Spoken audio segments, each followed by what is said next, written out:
باتیں جو ہوئی اس پہ، اور پھر میں نے کہا کہ دیکھیے پھر انہوں نے کہا بھی نہیں خوراک، تو میں سمجھ گئی کہ خوراک کا کیا مطلب تھا، کیونکہ میں بچپن سے اپنے یہاں جوش صاحب کو اور سب دیکھ رہے تھے اور وہ کان میں آواز تو پڑی ہوئی تھی.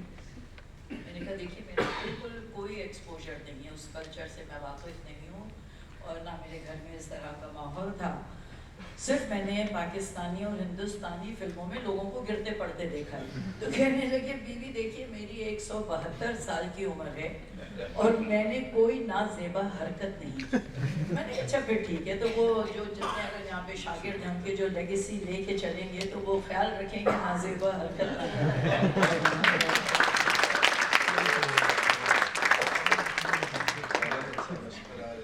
جاوید جبار صاحب، آپ سے بھی ہمارا وہی سوال ہے کہ آپ کا تعارف ضیاء محی الدین صاحب سے کب اور کیسے ہوا؟ بسم اللہ الرحمن الرحیم. بہت شکریہ جنید. لیکن سب سے پہلے تو عرض یہ ہے، آج جا کر عذرا کے زمانے پتہ چلتا ہے کہ میں اچھا نہیں والے جاوید کے ساتھ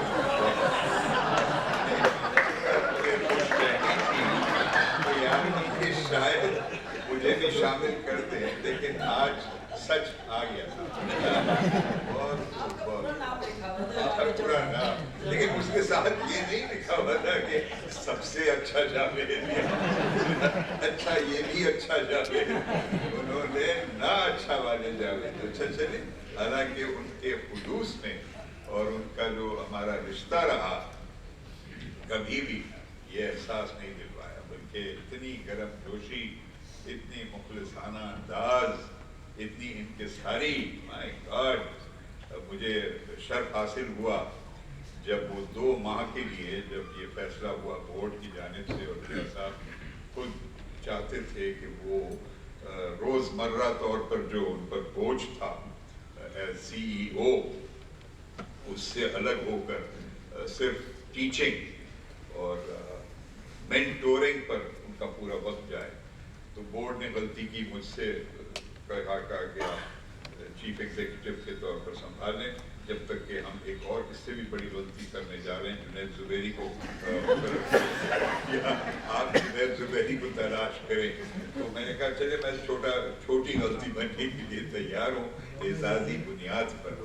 تو یہ شرف حاصل ہوا کہ I became the second CEO of NAPA on an honorary basis, and fortunately for a very brief period, تاکہ ناپا کو نقصان کم سے کم ہو. تو اس مختصر عرصے میں I was so touched کہ so many times he would just simply walk into my room. I felt so touched, even though of course he did outstanding work in the cinema and television. But this place, more specifically of course what came to be the Zia Mohyeddin Theatre, the stage was his world. As he stepped onto it, in front of an audience or behind the scenes as a director, as a producer, as a mentor, this was the space that was his world. And how well he used the stage. He had an instinctive sense of what the stage is, the magic of the stage. He captured it so well, he sensed it so well.